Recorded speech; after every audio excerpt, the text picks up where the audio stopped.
Sud Radio, le 10h midi, mettez-vous d'accord, Valérie Expert. Mettons-nous d'accord aujourd'hui autour d'Alex Darmon, journaliste politique. Votre chaîne YouTube Les Indécis est une chaîne de débat politique. Et c'est fini le document C'est fini, c'est fini. On en fait bientôt un autre et on va commencer des interviews pour les élections européennes sur YouTube. Très bien. Anna Joël a été docteur en droit public. Vous êtes avocate. Vous avez publié Laïcité et République. Bonjour. Aux éditions L'Harmattan, un livre d'utilité publique par les temps qui courent. Sophie de Menton, chef d'entreprise, présidente du mouvement éthique. Bonjour Sophie. Bonjour tout le monde. Jackie Isabello, communicant, fondateur du cabinet Parlez-moi d'Impact. Bonjour. Je dirais que c'est Parlez-moi d'amour, mais non. Oui, c'est une petite Sophie, référence. ne me tentez pas. Du changement dans les HLM, ce sont des annonces du ministre du Logement, plus de logement social à vie, des dossiers qui seront réexaminés. Sciences Po à nouveau fermé avec une occupation malgré tout de Sciences Po et puis une contagion du mouvement étudiant pro-Gaza, l'envoi des troupes au sol en Ukraine, Macron persiste et signe, et puis le chantage social avant les JO, et puis quand même, on en a beaucoup parlé hier, mais cette incroyable réaction de Bruno Le Maire qui n'était pas au courant, quoi. Mais alors moi je le crois. Non mais attendez, Valérie. C'est lamentable, on a une entreprise publique, la SNCF à 100%. Il n'est pas au courant. Et il y a des membres de son cabinet qui sont... qui était supposé... Non mais attendez, ça fonctionne pas, on le sait. Mais moi je trouve ça plutôt bien qu'il ait réagi en disant j'étais pas au courant, il l'avoue. Vous avez fait un papier en disant c'est jamais de la faute de personne, c'est pas moi, c'est machin. Non mais attendez, d'abord s'il avait vraiment été au courant, il aurait même pas pu l'empêcher. Deuxièmement, je suis convaincue, et c'est dramatique, qu'il n'était pas au courant, parce que chacun bosse dans son couloir. Il y a pas de responsable, il y a pas de coupable, c'est vrai. Oui, tout d'un coup il a réagi. Oui. Vous êtes bien aimable. Ce qui était scandaleux quand même, c'est que Matignon avait dit ne pas être au courant. Et puis finalement, il y a un journaliste de l'opinion qui a expliqué que déjà, c'était complètement impossible. Non, il a démenti Matignon. C'est démenti ce matin, Matignon. Alors, avoir un conseiller social c'est beau. à Matignon qui serait pas au courant de ça, alors là, c'est carrément, il faut le virer. Il y a un parce moment, que c'est juste une moi j'ai vu le ministre, il était pas... Mais le ministre, il savait pas qui avait fait raccommoder, on déduisait 20 balles quand on faisait de ses chaussures à ressemeler et de ses accros. Je veux dire, c'est hallucinant. En tout cas, ce qui est souligné, c'est que la position de certains syndicalistes est assez insupportable et qui disent on a passé un accord, mais voilà, on veut qu'on soit une entreprise comme tout le monde. On fait comme les entreprises comme tout le monde. Moi, je dis à tous les chefs d'entreprise qui nous écoutent, tous les chefs d'entreprise qui nous écoutent, eh bien, vous savez, la SNCF a fait reprendre 35 milliards de dettes par l'État. Eh bien, envoyez vos déficits à l'État et faites des accords, puisque apparemment, la SNCF est une entreprise comme tout le monde, donc faites comme elle, envoyez à l'État vos déficits publics. Bravo, formidable doc dimanche soir sur M6 dans Zone Interdite, une grande enquête sur la SNCF, sur le pourquoi des retards, sur les tarifs. C'est consternant quand vous voyez l'état de... C'est dimanche prochain ? C'est dimanche prochain à 20h30. On a reçu le journaliste hier et on voit qu'il y a des trains, des centaines de TGV qui ont été supprimés, ce qui explique pourquoi on trouve pas de place aussi dans les trains. Bon, on va voir sur Bruno Le Maire. Qu'un candidat à l'élection présidentielle, quelqu'un qui se dit potentiel président de la République, ne soit pas au courant de ça. Après, on peut lui trouver toutes les raisons du monde. Mais potentiel, d'abord, il a pas dit qu'il serait potentiel candidat de la République. Il pense très fort. Il a dit dans l'idée qu'il serait candidat. Oui, non mais attendez, je ne l'excuse pas, je dis que je le crois. Et puis en plus, c'est dramatique. Vous êtes d'accord pour dire que c'est dramatique. Oui, et puis sauf avis contraire, je vous rappelle quand même que l'agence des participations de l'État je sais. est au capital de la SNCF et l'agence des participations de l'État, c'est l'État. Voilà. Jackie, où est-ce que vous n'êtes pas en train de découvrir que l'État est en train de paralyser et ne s'occupe de rien. Alors après, ce qu'il faut voir derrière, c'est que ils ont politisé ce dossier. C'est-à-dire que je sais pas qui a balancé cette info, mais quand il y a 2 semaines, le Parisien titre « Nous avons annihilé », c'était pas ça le terme, mais je me souviens plus du verbe, les effets de la réforme des retraites. Eh bien, ils en ont fait un sujet politique parce que on peut pas dire que la SNCF se permettrait, alors que leurs voisins de palier à tous les cheminots, eux se prennent 2 ans de travail en plus, annulent les effets de la réforme des retraites. Eh bien, c'est ce fait-là, c'est le fait qu'ils n'ont pas mis en avant un accord social d'une entreprise. Ils l'ont planqué. Ils ont mis en avant un défi politique lancé en gouvernement, parce que si on dit cet accord social, c'est la remise en question de la réforme de retraite qui s'applique à tous les Français, Français. Vous voyez bien que la rhétorique qui est employée place sur le plan politique le dossier. Et donc c'est finalement ça qui agace le gouvernement, Bruno Le Maire, et puis nous aussi. Non, mais moi, ce qui me choque, c'est que vous dites qui agace, mais à un moment, enfin, moi, je les sens complètement dépassés. Enfin, je veux dire dépassés. Et puis là, j'apprends que j'étais pas au courant du fait que le ministre de l'économie n'était même pas au courant des accords pris entre la direction de la SNCF il a dit, je vais convoquer Jean-Pierre Farandou pour demander des explications. Je trouve ça, mais extrêmement étonnant. Allez, on va passer à vos coups de cœur et vos coups de gueule. Jackie, c'est un coup de cœur.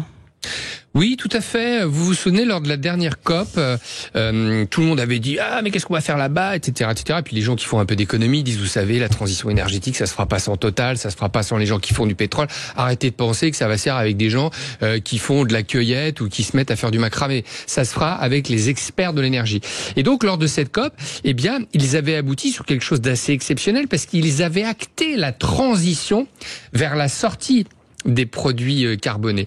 Et donc le G7 dernièrement s'est engagé officiellement sur la sortie des centrales à charbon, parce qu'il faut rappeler à tout le monde que derrière les petites éoliennes, derrière toutes ces choses-là qui sont très très bien, l'énergie qui est encore la plus consommée dans le monde, c'est le charbon. Et donc que le G7 affirme avec une date butoir sortir enfin de la production et de l'utilisation du charbon, eh ben c'est une super bonne nouvelle, à la fois pour l'écologie, mais également pour l'économie, parce que les industriels qui utilisent cette énergie, eh bien, ils ont voix au chapitre pour pouvoir assurer la transition. Et donc, c'est un coup de cœur.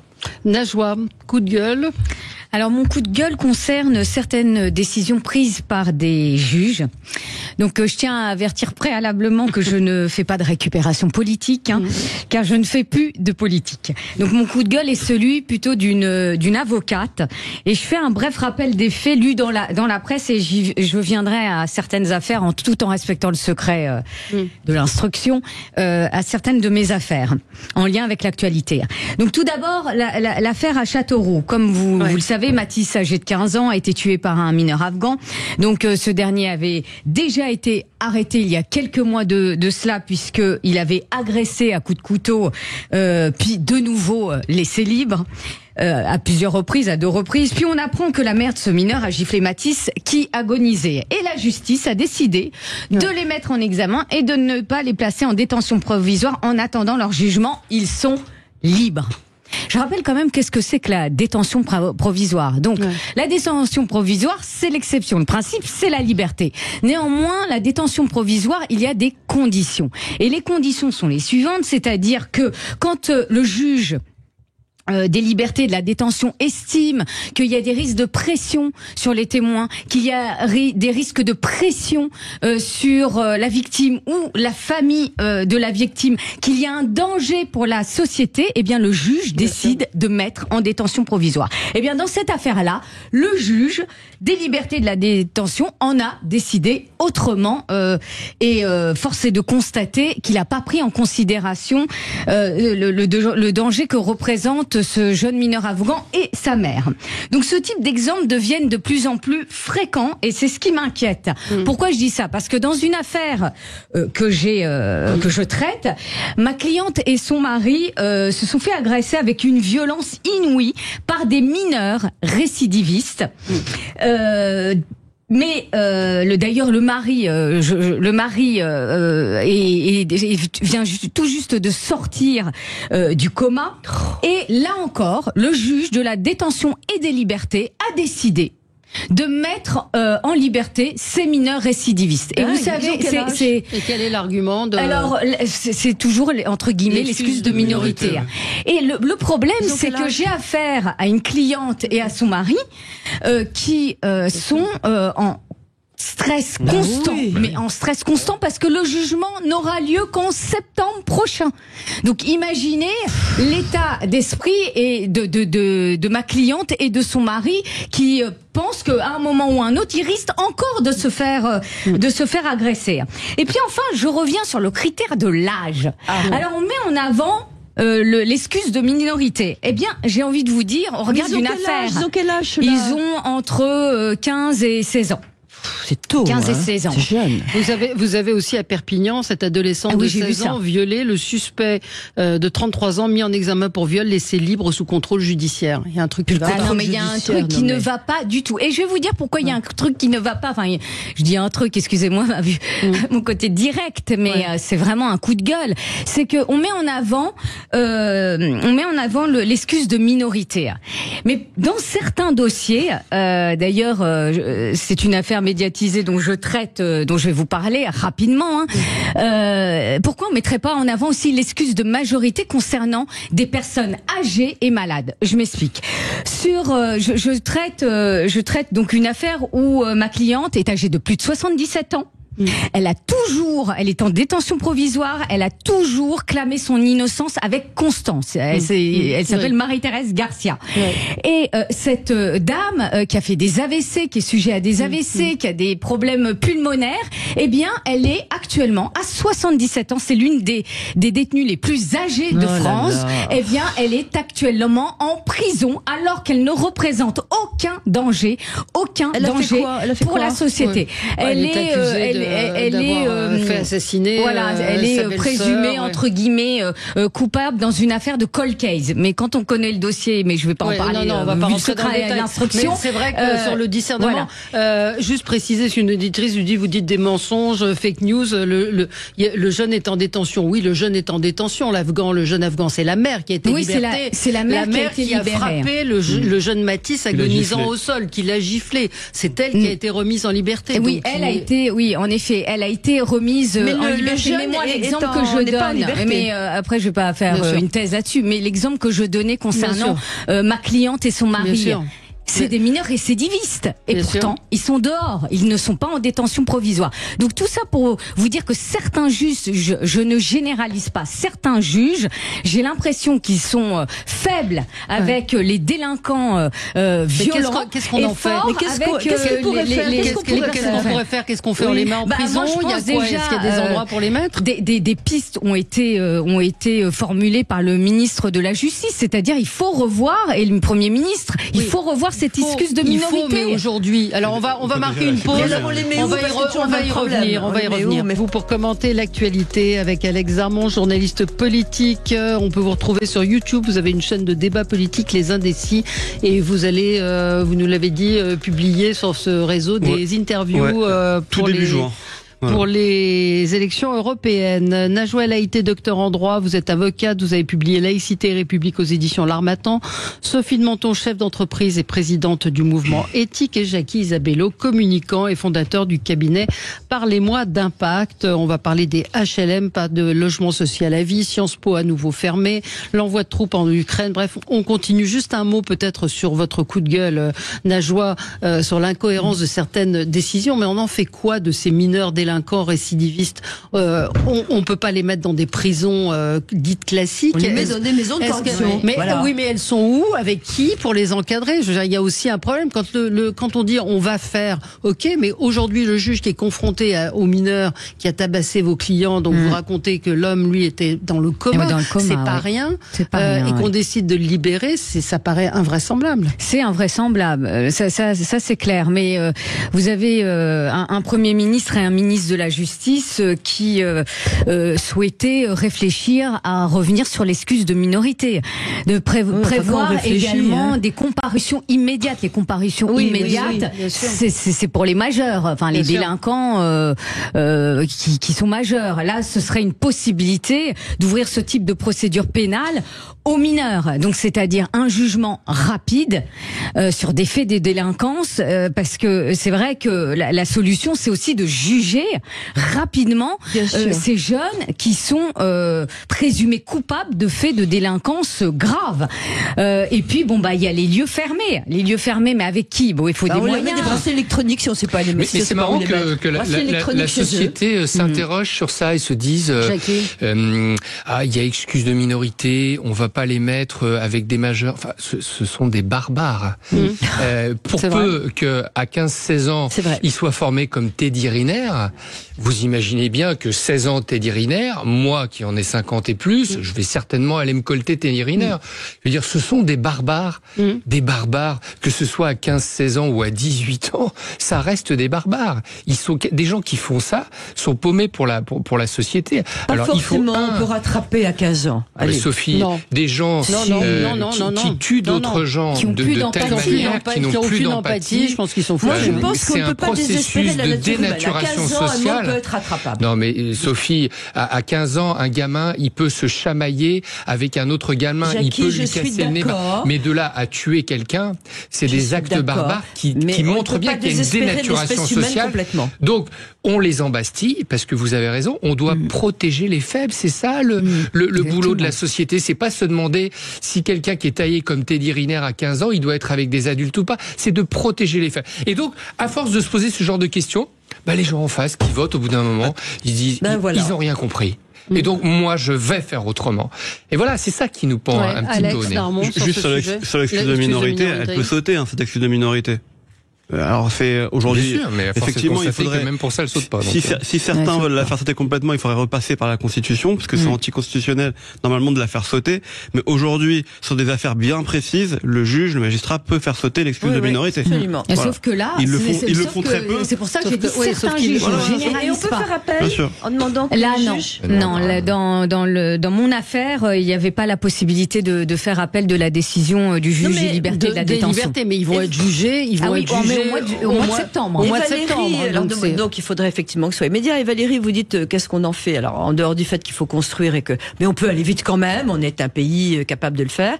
Mais un bracelet électronique chez eux, impossible. Vous croyez vraiment qu'ils vont rester chez eux? Pardon? Vous croyez vraiment qu'ils vont rester chez eux? Avec un bracelet électronique, ça sonne et on va les chercher. Oui, bien sûr. Qui va les chercher? Qui va aller les chercher quand vous n'avez pas de policiers? Les policiers. Je vous rappelle, dans les Hauts-de-Seine, vous avez une voiture de police ce soir pour 5. Quand on met des bracelets électroniques, les mecs ils bougent pas. Non. Vous avez vu, Sophie, les histoires de prison? Et il y a des maires qui demandent des places de prison quand ils sont en représentation politique, et une fois qu'ils sont en fonction, ils font tout ce qu'ils peuvent pour ne pas avoir de prison sur leur territoire. Dernièrement encore, les médias se sont fait écho d'un cas. Un auditeur m'envoie, effectivement, il y avait la loi Perben de septembre 2002, les 54 centres éducatifs fermés, de la protection judiciaire de la jeunesse, les 6 établissements pour mineurs, de l'administration, sont des dispositifs ambitieux, mais c'était pas suffisant. Preuve en est, non. Non, mais là où on doit être vraiment inquiet, c'est que ça pousse certains Français, là je généralise pas non plus, à faire justice eux-mêmes. Et on en a eu des exemples. Et donc, ce serait vraiment pas une bonne chose pour notre état de droit que la loi du talion prennent de plus en plus de place, et les faits divers entre guillemets nous donnent certains exemples. Absolument. Vous savez, je discutais avec un enseignant qui me racontait, il me disait j'ai cours avec les 3e, ils sont c'est vraiment très très dur. Pourquoi? Il me dit la semaine dernière, il y en a un qui en a tasé un autre. Avec un taser. Électrique. Un taser en 3e, un autre qui a voulu uriner sur la professeure d'art plastique. Et je m'étonnais, et il me dit mais si, il pisse dans les couloirs. Pardon de dire ça, mais c'est comme ça. Je pense qu'il faut aller voir ce qui se passe réellement. Et là, je vous parle d'élèves de 3e, donc sur le vivre ensemble. Et on revient toujours à la même question, que font les parents? Et le proviseur m'a-t-il dit, il y a des conseils de discipline, mais moins il y en a, mieux ils sont notés. Donc on a tendance, et une autre enseignante dans le centre de la France m'a raconté la même chose d'un élève qui menace ses enseignants. Un reportage sur les parents de ces mômes. Parce que c'est ça qui est intéressant. Qu'est-ce qui se passe quand le môme rentre chez lui et qui dit... Vous voyez, elle est remise en liberté alors qu'elle a quand même giflé un gamin qui était en train de mourir sur un trottoir et que son fils avait prétendument assassiné, puisque c'est comme ça qu'il faut dire. C'est affligeant. Non, mais moi, malheureusement, vous avez du mauvais partout, et je crois, quand vous racontez cette histoire, maintenant, c'est pas toutes les écoles comme ça aussi. Mais non, c'est pas toutes les écoles, mais c'est pas tous les jeunes. Je généralise pas. Non, mais c'est pas tous les jeunes. Si c'est pas toutes les écoles, il faut réagir. C'est pas tous les jeunes, c'est pas tous les Afghans non plus. Il y en a qui sont là, qui essayent de s'intégrer, qui travaillent, donc c'est évidemment difficile de généraliser, mais ce que vous dites sur ceux qui sont délinquants, sur les mineurs délinquants, il faut agir. Moi, je veux voir qui sont les parents des mineurs délinquants. Alors, je vous propose propose peut-être qu'on marque une pause et puis on aura votre coup de gueule, Alex. Et le mien aussi. Et le vôtre. Ah oui, c'est vrai, j'avais oublié. Allez-y, on a encore un petit peu de temps. Bon, alors, un coup de gueule rapide. Je suis très choquée dans la période que nous vivons que le temps de parole du président de la République à Sciences Po, qui a fait un discours... Non, à la Sorbonne. À la Sorbonne, pardon. Ce temps de parole à la Sorbonne, ça va pas tarder sur Sciences Po, soit décompté par l'Arcom comme un discours lié aux élections européennes. Je trouve que c'est vraiment invraisemblable. On est un pays quand même pas en guerre, mais enfin un peu. On est un pays qui dysfonctionne complètement. Il a parlé d'une Europe en danger, ce qui est vrai, il y a une guerre. Mais je trouve que l'attitude de l'Arcom grandissante est très inquiétante.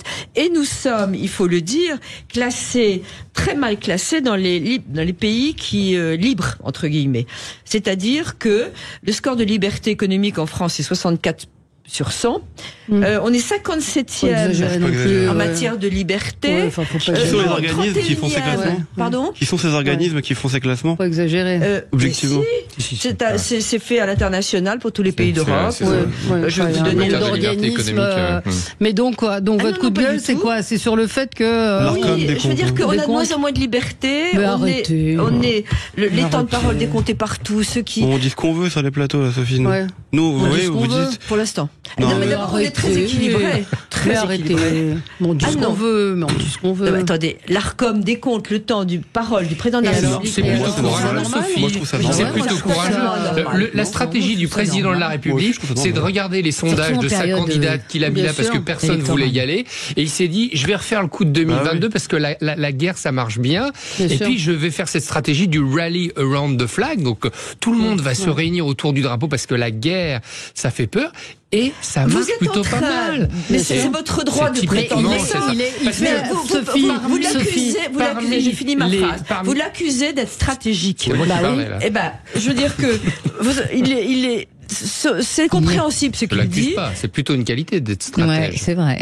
Pas forcément. Vous qui avez été une grande chef d'entreprise. Non, mais juste pour dire, il faut quand même voir que ces affaires-là, quand on manie la dissuasion nucléaire, quand on parle de l'engagement des troupes, ça se discute avec son chef d'état-major des armées, avec les chefs des partis politiques, avec ses partenaires européens. Là, c'est allez, tiens, vas-y, file-moi un petit schnaps et on va parler de l'engagement des troupes. Enfin, je veux dire, la ficelle est grosse. On voit que ça marche. Le dernier baromètre est là. Les Français, le dernier baromètre est là. Ça marche. Sa cote de popularité a augmenté de 4%. Mais là, vous anticipez sur le débat d'après sur l'envoi des troupes. Là, on parle du temps de parole. L'Arcom a raison. Mais l'Arcom a raison. Elle est en train de diriger. Courageux, l'Arcom, moi, je trouve. Non, mais l'Arcom, on l'envoie un peu à France Inter et France Info. Il y a des examens régulièrement. Mais quel rapport avec le temps de parole? Je trouve que le président de la République, son temps de parole, lorsqu'on parle de l'Europe, n'a pas vraiment une période électorale. Il y a des élections européennes au mois de juin. Il fait un discours de 2 heures sur l'Europe. Il a une candidate en difficulté. C'est normal qu'il parle de l'Europe. Il est président de la République. Mais c'est normal que ce soit décompté de son temps de parole. Mais l'Arcom a entièrement raison. Il parle d'un sujet régalien qui n'engage absolument pas les Européens, puisqu'il n'y a absolument pas de discussion engagée ni avec le Parlement, ni dans le cadre d'un trilogue, ni dans le cadre d'une directive quelconque. Il a le droit de parler de son opinion, de la vision qu'il a de l'Europe.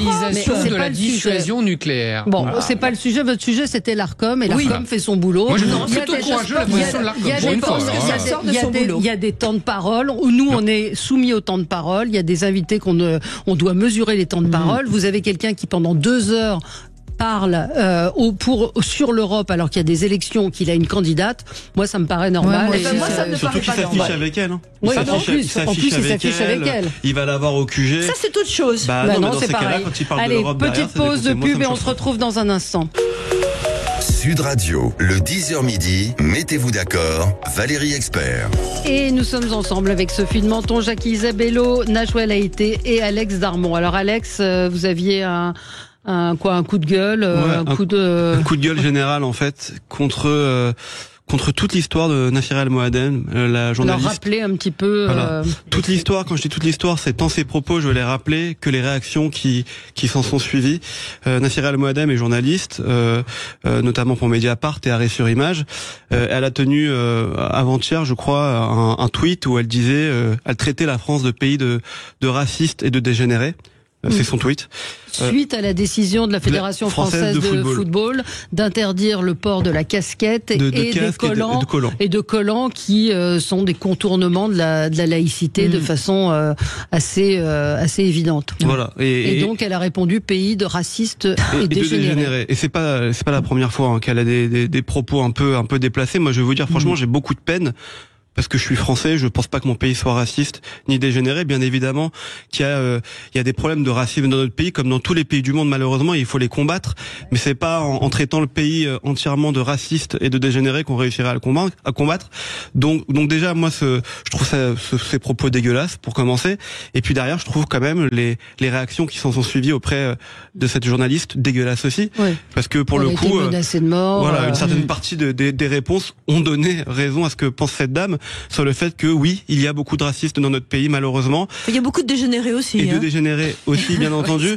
Et donc c'est un peu, vous savez Mais est-ce que c'est pas raciste que de dire ça? C'est la question. Non mais c'est quand elle dit nous traite de dégénérés, elle est raciste. C'est raciste. Mais c'est surtout pas vrai, en fait. C'est surtout pas vrai. Mais on s'en fout que ce soit vrai ou pas vrai. C'est raciste de dire ça. On est en train de devenir.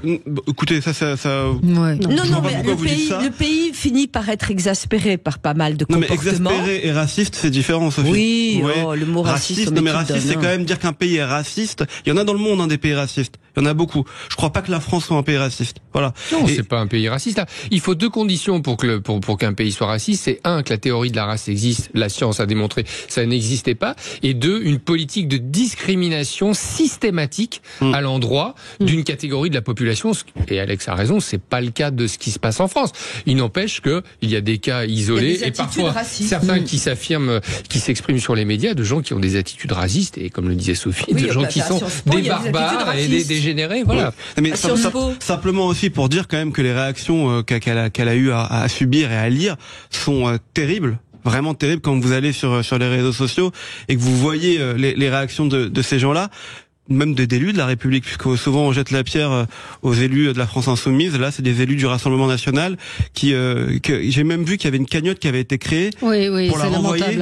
C'est Alice Cordier du collectif Némésis qui dit j'ai décidé de lancer une cagnotte pour offrir un billet d'avion à Nassira El Moadem pour le pays de son choix, pour qu'elle puisse quitter la France, ce pays de racistes, effectivement, mais elle devient victime du coup. Ouais, mais vous voyez, c'est ce que je voulais vous dire, c'est un peu ce qui se passe en ce moment dans notre société, le climat. C'est-à-dire c'est soit tout blanc, soit tout noir. Faut faire un choix. Faut être soit complètement radical, soit ne rien dire et rester enfermé. Il n'y a pas de place pour la nuance. Bah oui, mais donc c'est le problème. Et là, cette histoire, et on va parler de Sciences Po dans quelques minutes, cette histoire le montre complètement. Vous avez une journaliste, son état, qui dit que la France est un pays de racistes et de dégénérés. Et dans la minute qui suit, vous avez une armée de haters sur les réseaux sociaux qui viennent la traiter quasiment de sale arabe ou de choses comme ça, parce que elle dit, et on peut le comprendre ça. Elle dit que elle ressent du racisme comme d'autres compatriotes maghrébins ou musulmans peuvent ressentir du racisme. Mais il y a deux choses qui sont différentes. Oui, il y a du racisme dans la société et on peut le ressentir quand on est maghrébin, juif ou noir, c'est vrai. Mais ça veut pas dire que le pays entier est raciste, premièrement. Et deuxièmement, le dire, ça ne veut pas dire non plus qu'on doit se faire insulter derrière parce qu'on le pense. Et en vrai, pour moi là, on est à un mur, on est à un moment donné où notre pays est à un tournant.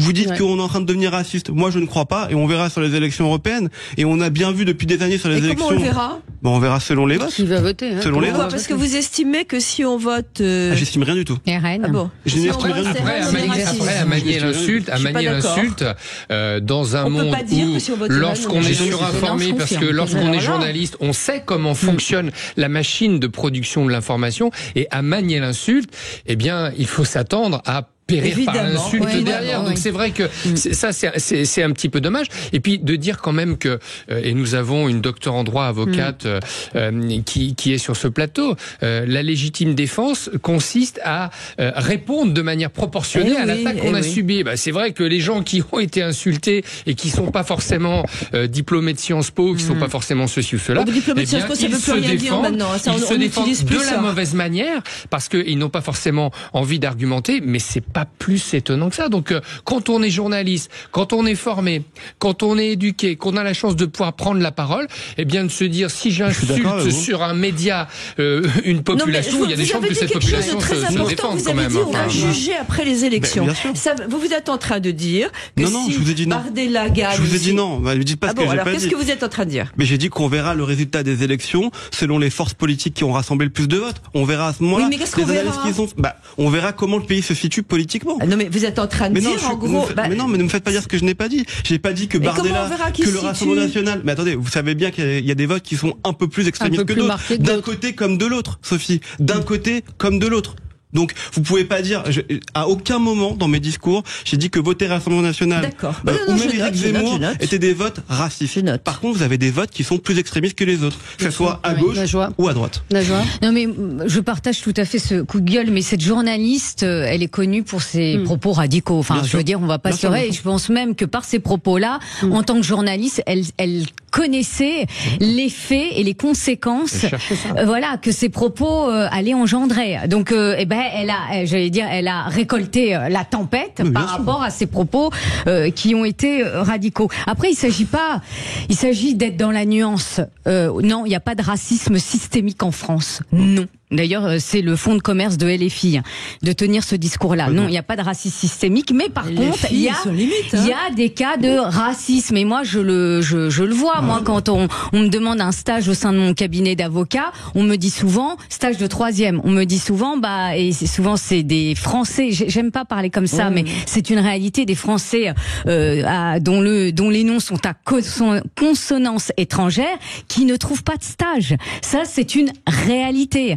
Et donc, d'ailleurs, ils sont les bienvenus à mon cabinet pour leur stage de 3e. Mais tout ça pour dire que oui, il y a des cas de racisme. Même dans ma famille, il y a eu des victimes de racisme. Mais c'est pas pour cela que on tient ce type de propos haineux vis-à-vis de la France. Et on fait une généralité, mais surtout c'est l'origine. d'en faire une généralité. Non, mais c'est surtout pourquoi elle dit ça. C'est-à-dire pourquoi ce qui a suscité sa réaction. C'est-à-dire que de dire on doit respecter la laïcité et tous les contournements de la laïcité ne sont pas autorisés et ne seront pas permis.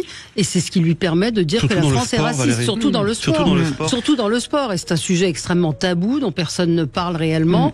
De raconter ce qui se passe aujourd'hui dans les clubs de foot. Moi, je pense qu'il faut quand même essayer de questionner la stratégie de cette journaliste, parce que, enfin, je veux dire, un défenseur sur un terrain de foot, puisqu'on parlait de foot, qui fait une erreur de défense, il sait très bien que ça va se transformer en but.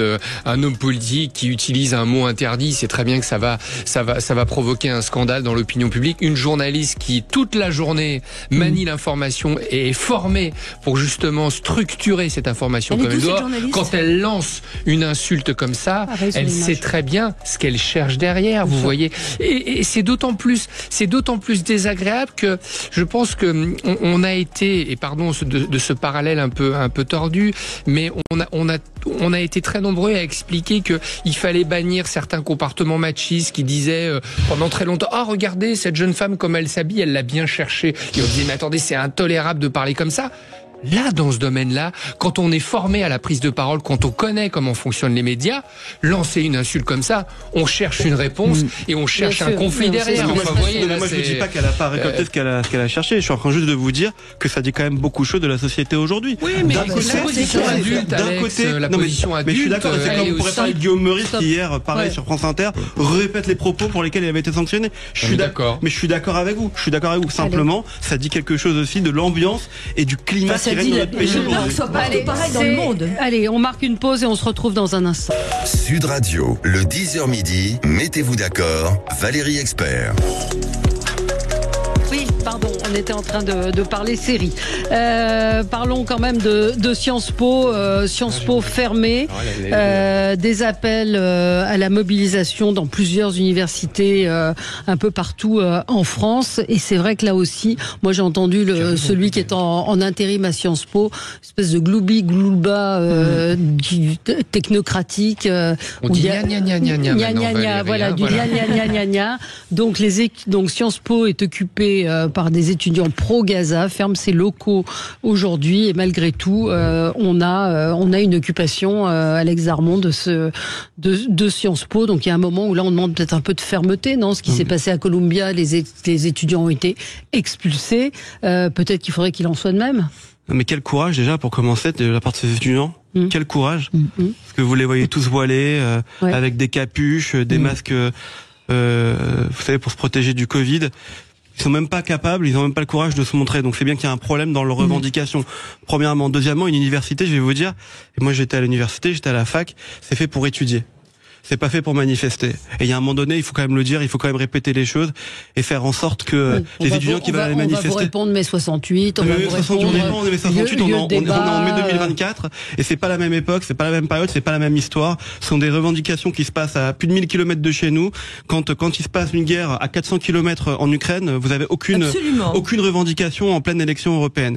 Et je vais vous dire autre chose. Moi, je suis très inquiet, très angoissé. Pourquoi ?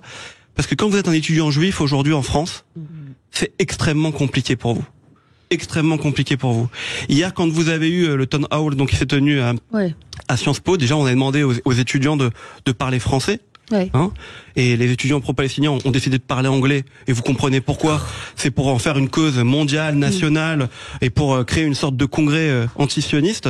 Vous avez d'ailleurs à Sciences Po Politique, je sais pas si vous avez vu cette image ce matin à Sciences Po Lyon, des pancartes sur les portes où on dit interdit aux fachos, interdit aux sionistes, interdit aux photos. Oui, et interdit de parler aux médias. Ça, c'était hier. Voilà. C'était l'ESJ, l'école de journalisme. On a fait un coup de gueule hier soir en disant c'est hallucinant. Vous voyez, ça veut quand même dire beaucoup de choses. Et quand vous êtes un étudiant juif aujourd'hui en France, et on l'a entendu par la représentante hier matin de l'UEJF, il y a des étudiants aujourd'hui de confession juive qui se font arrêter, qui ne vont pas étudier parce qu'ils sont mal dans leur peau, parce qu'ils sont forcément affiliés à la question sioniste.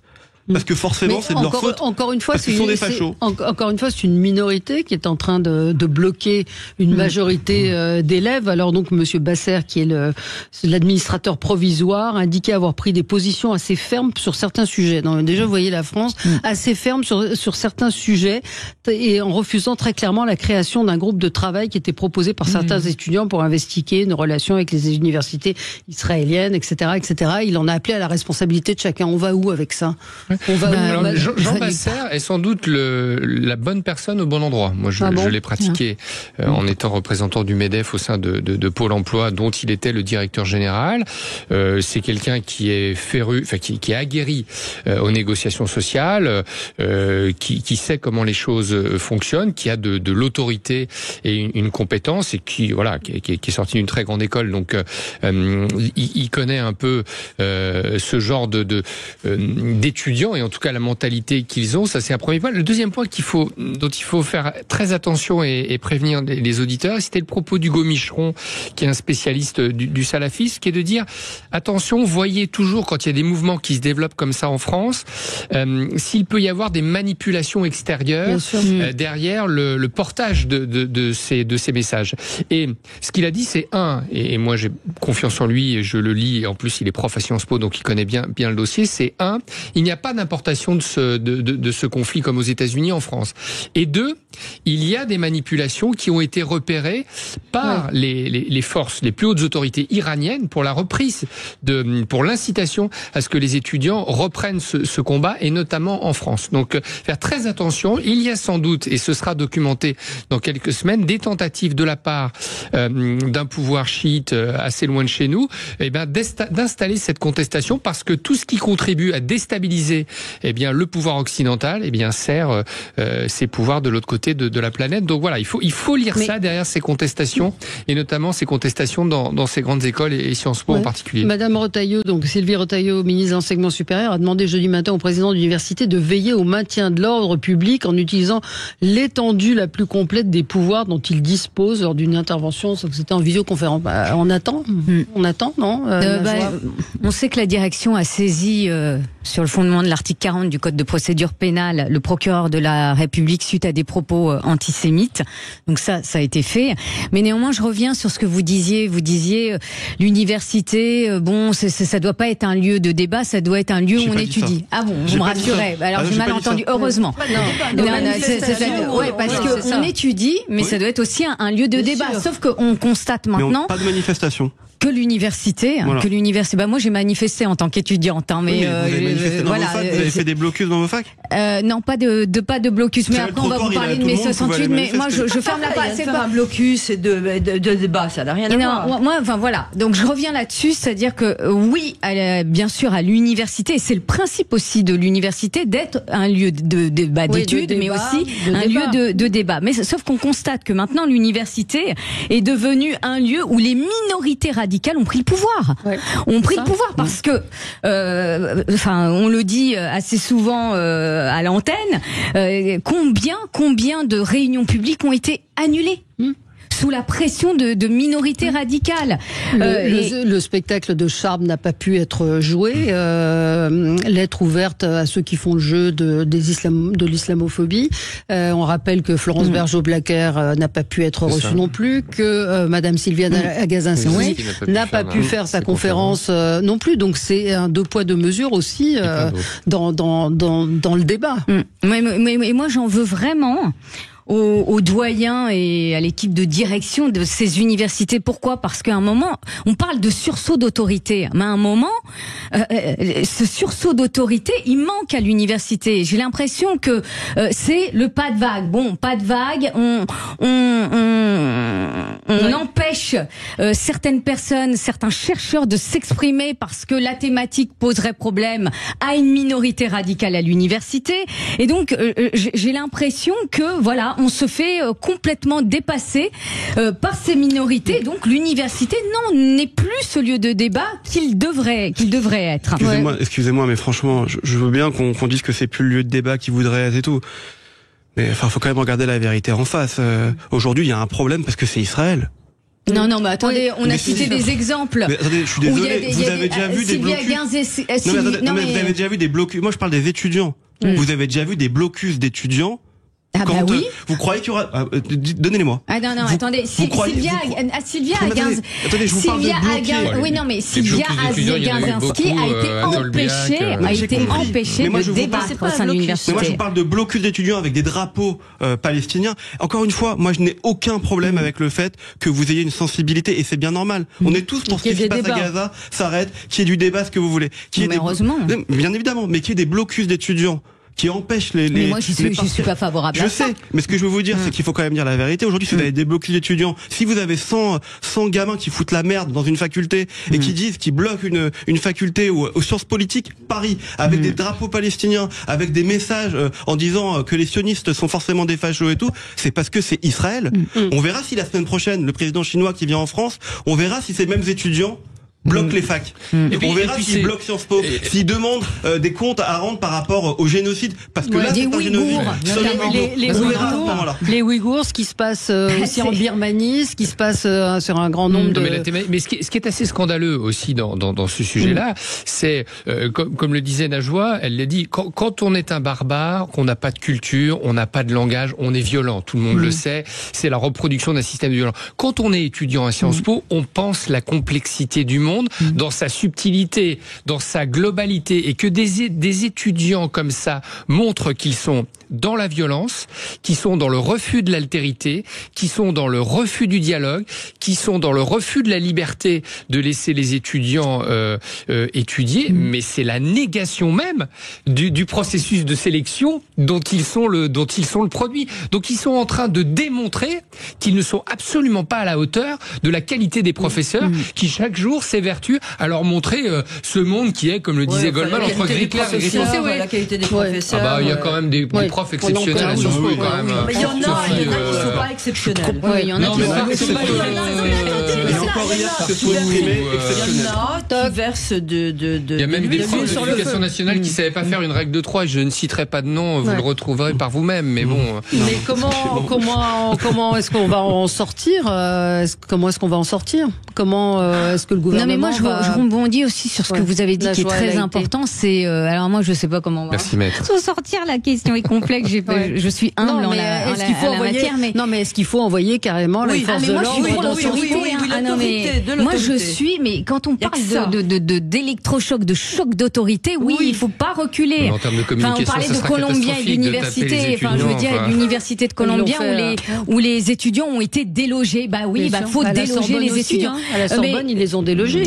Ils les ont délogés. Alors, je rebondis sur ce que vous avez dit qui est extrêmement important, c'est-à-dire l'influence de certains pays étrangers sur ces manifestations-là. Enfin, on a pu le voir. Il y a le soutien. Mais c'est ce que j'allais dire. Le fameux tweet du haut dirigeant iranien. L'Ayatollah Khamenei qui a fait un tweet que ne connaît pas Rima Hassan. Mais effectivement, quand on a le soutien de l'Iran, moi je manifesterais, je me poserais des questions quand même. Tout à fait. Quels sont ces soutiens d'ailleurs extérieurs? C'est vrai qu'il y a des images assez paradoxales de gens qui défendent cette cause et qui, s'ils étaient, je pense, dans d'autres pays, ne pourraient pas défiler, manifester comme ça. Ils sont les idiots utiles d'une manipulation qu'ils devraient dépasser compte tenu de l'endroit où ils sont. Ils seraient docteurs en physique-chimie, et nonobstant le fait qu'ils seront un jour prix Nobel sans doute, mais ils ne sont pas des spécialistes de la rhétorique. Là, ce sont des spécialistes de la rhétorique, ces gamins-là. Donc, c'est ça qui est quand même dingue. Mais alors, je voudrais que Thomas, un auditeur, m'explique. Il dit, je trouve rassurant que ces hommes se dressent contre le massacre en cours. C'est signe de vitalité démocratique. Quid des Ouïghours? Quid de ce qui se passe en Birmanie? Quid de ce qui se passe au Yémen, où des musulmans sont massacrés? Et des femmes. Je parle des femmes afghanes. Donc la mobilisation, c'est pour ça que moi je trouve que le discours il est compliqué et qu'il est dangereux, parce qu'on nous dit non, on n'est pas antisémite quand on défend Gaza, mais oui, ok, d'accord, qu'on se dresse contre des massacres en cours, mais qu'on se dresse contre tous les massacres en cours. Ça fait beaucoup là. Oui, non, mais il y a un moment. Enfin, je pense que ce qu'il y a de pire, il y a rien, il y a pas d'inégalité dans l'horreur. Mais ces femmes afghanes qui sont emmurées vivantes, qui n'ont plus d'existence, qui sont niées totalement dans la société afghane. Mais ça fait longtemps. Là, c'est tout chaud. C'est pour ça aussi. C'est pas tout chaud. Non, c'est pas tout chaud. Ça fait 1940. Et vous allez voir ces étudiants. Franchement, moi, je me défie d'aller voir ces étudiants et de vous demander de leur demander de vous raconter l'histoire. Ils savent pas. Bah oui, mais justement. Oui. Donc en fait, c'est plus profond que tout ce qu'on veut nous raconter. C'est beaucoup plus profond que tout ce qu'on veut nous raconter. Bah, Israël, c'est un peu l'Occident, me dit-il. Oui, c'est l'Occident, mais on parle de quand on parle. Ça vient d'arriver. C'est des mots qui sont dans l'actu. Non. Est-ce que quand on parle de génocide, on fait une distinction entre l'Occident, l'Asie? Je pense pas. On peut se mobiliser pour des. Mais génocide, vous savez que ça a été interdit pendant très longtemps d'utiliser le mot, car on considérait qu'un génocide, ce n'était que contre les Juifs. Oui. On se retrouve dans un instant avec vous. Sud Radio, le 10h midi, mettez-vous d'accord, Valérie Expert. Avec vous sur Sud Radio jusqu'à midi. Juste pour info, les forces de l'ordre sont en train d'intervenir à Sciences Po pour déloger les étudiants. Sciences Police, bravo. Pour déloger les étudiants qui occupent. Jusqu'à la prochaine fois. Oui, c'est ça. Moi, je suspendrai les étudiants en question pendant toute l'année scolaire. Voilà, vous savez que c'est pas la décision qui a été prise. Ouais, je sais, mais bon, il y a quand même des gens qui veulent passer des examens. Mais Jonas Haddad, qui était là lundi, qui était sur place vendredi dernier, disait que ce qui l'avait frappé, c'est qu'il y avait très peu d'étudiants de Sciences Po. Que la plupart venaient d'autres universités. Stanislas, qui est actuellement en train de nous écouter au bureau, est à Sciences Po. Il a passé ses examens hier, ses oraux, et il m'a dit tout se passe très très bien à l'intérieur. Il n'y a pas grand monde. Il a quand même dit. Donc ça renforce ce que je disais tout à l'heure, et il faut que les auditeurs le fassent systématiquement dès qu'un sujet émerge, c'est de regarder ceux qui analysent les manipulations qu'il peut y avoir derrière. On a eu pour les punaises de lit, on l'a sur ces sujets, et on l'aura sur d'autres. Non, mais je dis, Sophie, les plus hautes autorités de l'État, Viginum, l'ANSSI, ont alerté comme quoi les Russes et les Chinois se mobilisent de plus en plus pour faire émerger des dossiers et remettre en question le modèle occidental. Vous croyez vraiment le coup des punaises de lit et des Russes? C'est documenté. Lisez David Collomb, écoutez David Michereau, Hugo Micheron, notre copain dont le papa a été président de la région Île-de-France, qui est un spécialiste. Thomas Huchon, qui est un spécialiste aussi. Oui, nous sommes victimes de plus en plus de méthodes et de techniques de désinformation qui utilisent des fake news, et ces techniques de manipulation qui sont des manipulations hybrides, elles sont utilisées pour utiliser les étudiants afin de remettre en question, de foutre le bordel en France. C'est la technique. Moi, vous avez juste un mot. Vous avez vu que le gouvernement ukrainien avait nommé une nouvelle porte-parole. Ah non, j'ai pas vu. Victoria Shi, c'est ça, qui est une intelligence artificielle. Elle a été générée par l'IA, par l'intelligence artificielle. C'est elle qui va faire le boulot de Prisca Thévenot. Elle va rapporter à la presse les informations qui seront néanmoins données par des êtres humains, mais c'est une intelligence artificielle. Alors là aussi, j'en parle maintenant parce qu'on se dit pourquoi. Pourquoi ? Parce que c'est une lutte aussi sur les technologies avec la Russie. Et certains disent, mais oui, mais les Russes vont pouvoir aussi détourner cette intelligence artificielle. Mais ils le font déjà. Ils le font déjà. Lisez le livre qui vient de sortir de David Collomb, qui est professeur à Sciences Po, qui est un des grands experts internationaux de la désinformation, qui a écrit des tas de bouquins là-dessus. Les Russes le font. Vous savez, pour faire la petite histoire très très vite. En 89, quand l'URSS s'effondre, il y a un truc qui s'effondre pas. C'est les mécaniques de désinformation qui sont portées par un jeune fonctionnaire qui s'appelle Vladimir Poutine.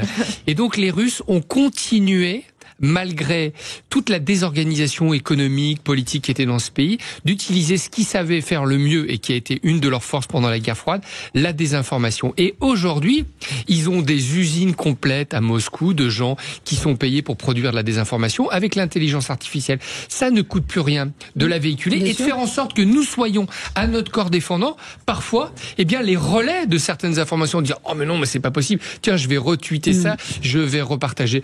Aujourd'hui, aux États-Unis, vous avez une chaîne de télé 24/7 qui fait de l'information en continu et dont la présentatrice est une intelligence artificielle. Et il y en aura de plus en plus demain. Et les grands pays qui, eux, sont des dictatures, la Chine, l'Iran, la Russie, manipulent ça parce que derrière, ils n'ont pas les organes de contrôle parlementaires, notamment, pour demander comment on utilise ça et dans quel contexte. Assez étonnant, vous la regardez, c'est assez frappant.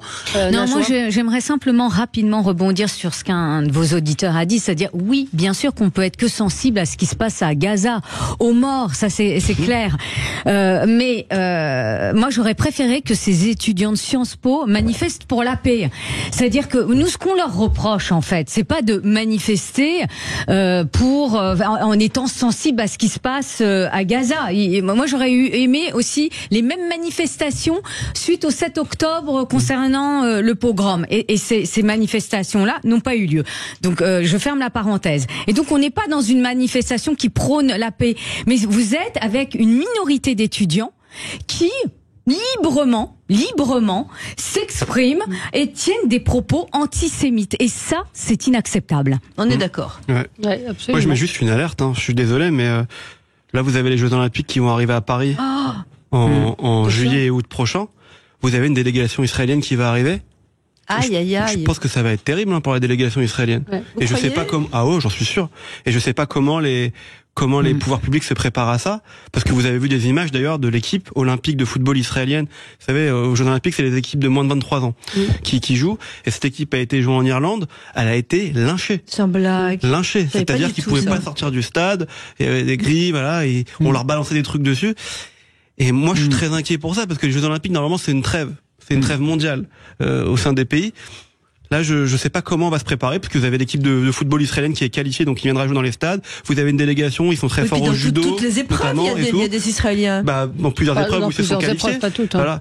Voilà. Et ça va être, à mon avis, un vrai point à gérer. Parce que je crois pas que quand vous avez des élus de la France insoumise qui appellent à boycotter, à ne pas demander, enfin à virer même quasiment les sportifs israéliens de ces compétitions, je ne crois pas qu'ils vont rester inertes à la venue de ces athlètes au mois de juillet prochain. À voir. Ouais. Non, je partage cette même inquiétude. Hein. Ouais. Est-ce qu'ils vont se baigner dans la Seine, les athlètes israéliens? Parce qu'en fait, c'est ça qui me Vous êtes vraiment un peu d'humour. Anne Hidalgo qui a dit tous les gna gna gna gna gna. Ah oui, Sophie, elle a pas vu ça. Vous avez pas vu ça? Non, j'ai pas vu. Elle a fait une conférence de presse, je sais pas si on a le son quelque part, où elle a dit oui on se baignera dans la Seine, et tous ceux qui disent gna gna gna gna gna gna, et on seront pour leurs frais. Et elle l'a dit plusieurs fois. Vous avez vu que quand même ceux qui vont participer, les athlètes. Mais qu'elle la mettre dans la Seine tout de suite. Les athlètes anglais qui vont participer aux épreuves de nage dans la Seine vont être vaccinés. Contre quoi? Contre Hidalgo? J'ai vu ça tout à l'heure. Contre deux maladies. La typhoïde. Ouais, je crois que c'est ça. 1,4 milliard € ont été déboursés pour le nettoyage de l'eau de la Seine. Vous vous rendez compte? 1,4 milliard €, dont 700 millions de la part de l'État. Donc on cherche du pognon. Est-ce qu'on avait vraiment dépensé? Très honnêtement, est-ce qu'on avait vraiment besoin? Est-ce que pour les Jeux Olympiques à Paris, il fallait absolument que ça se passe, la natation dans la Seine? Je me pose la question. Et puis même la cérémonie d'ouverture qui fait faire des cauchemars à l'ensemble des gens qui sont spécialistes de sécurité. C'est surtout mon quartier. Moi, je sais pas comment vous avez entendu ce que je vous ai dit? 1,4 milliard €, 24 000 branchements d'eau supplémentaires ont été installés pour l'assainissement. 300 millions d'euros avaient été indiqués à la fin. Marc Guillaume, le préfet de région Île-de-France. C'est alors très bien. Au final, il se fasse vacciner. Très bien, avant de plonger dans la Seine. Allez, bon week-end à tous. Dans un instant, n'allez pas tout de suite nager. C'est Alexis Poulain qui sera avec vous.